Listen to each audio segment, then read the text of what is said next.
In the name of Allah, hello and welcome to Forum, Sahar Television's weekly roundtable. In tonight's program, we shall be discussing Western efforts in trying to isolate Iran, in particular regarding the recent effort of trying to pass a UN resolution over Mr. Ahmadinejad's anti-Israeli remarks. And to help us to do so, we're joined in our Tehran studio by political researcher Sahar Mr. Tarverdian, welcome to Forum. Thank you very much for having invited me. It's a pleasure. Joining us in our London studio, we have the pleasure of being joined by Lady Michele Renouf, advocate of free inquiry, and also Professor Christian Lindtner, Sanskrit and religious studies scholar, also historian of religion, and the professor also chairs the Danish Society for Free Historical Research. I'd like to welcome you both to Forum as well.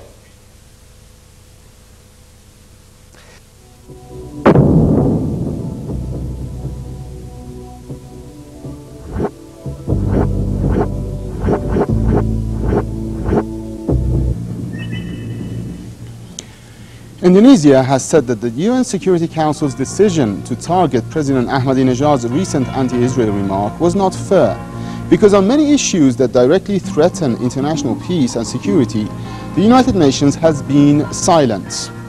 Indonesia rejected a draft statement from the body condemning remarks by Iran's President Ahmadinejad, in which he said the Lebanese and Palestinians had pressed a countdown button to bring an end to the Zionist regime, adding, by God's will, we will witness the destruction of this regime in the near future. Due to Indonesia's rejection, the Council failed last Friday to adopt the French drafted statement, which required consensus by all 15 Council members for adoption. A Foreign Affairs Ministry official said the Security Council was silent on what it called Israel's most daily attacks on unarmed Palestinians, and that was based by a report in the English daily, the Jakarta Post.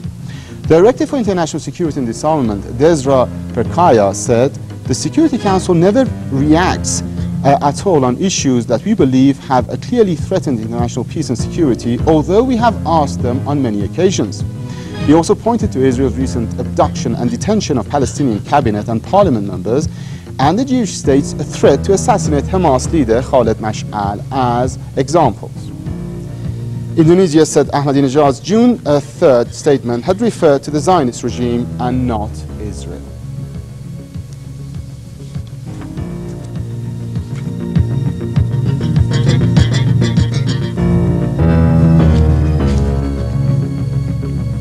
Welcome back. Sahar Tarverdian, give us your views regarding Western efforts, this French drafted resolution at the UN trying to condemn Mr. Ahmadinejad for those comments. Well, fortunately, at least we came across one country in the Security Council of the United Nations which finally came up with a negative vote to this resolution. And also Qatar, I believe, did not vote to this resolution as well. I think it's now that it's not the Cold War time anymore. I mean, it's not the time that the countries would get into Cold War, but it's the time for the war between media. I mean, it's the media war. And so the heads of different states and different countries are trying to use these media as an instrument, as a tool, in order to propagate their policies and their views in the world.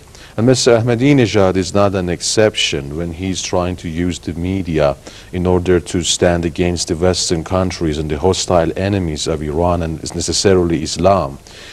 When we can see there is a discriminative system in the framework which exists currently in the world. For example, Mrs. Condoleezza Rice easily starts talking about military attack to Iran in a very robust manner. They come to television, they say we have to attack Iran if they are not obeying the international demand of suspension of nuclear energy.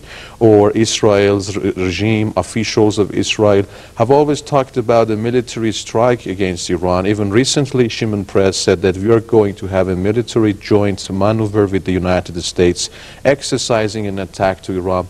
So they easily talk about these issues, and the countries, most of the countries stay silent.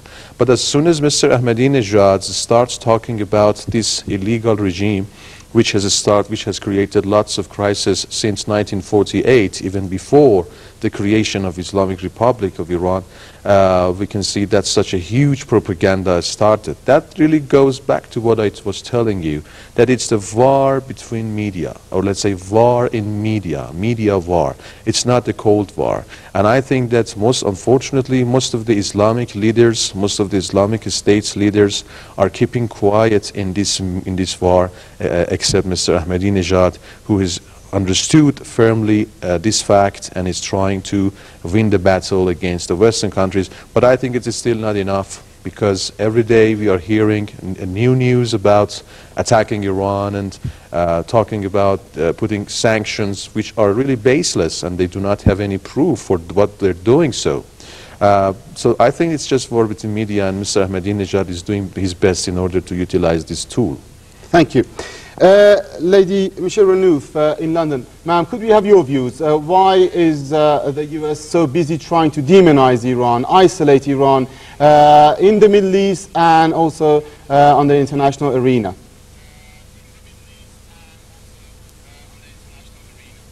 Well, it's with predictable twist speak that we're getting the actual reverse. We've always had the reverse in the case of Israel, because it always gives the opposite to the truth. It has a cynical inverting of the truth, which I call twist speak.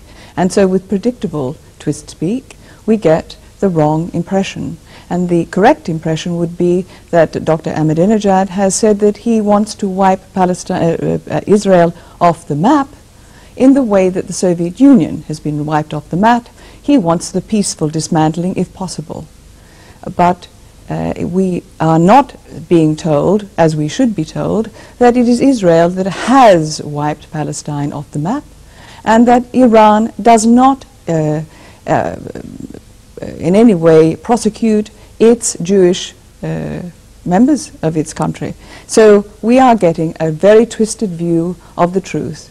And I think now, because of this appalling invasion of Lebanon by Israel and that 33-day war, we are now seeing such a dismal disaster coming to the public's attention, because many people in London, many thousands, tens of thousands of people in London, I was one of them, marched from Trafalgar Square to Hyde Park, and we said we are all Hezbollah now because of this atrocity.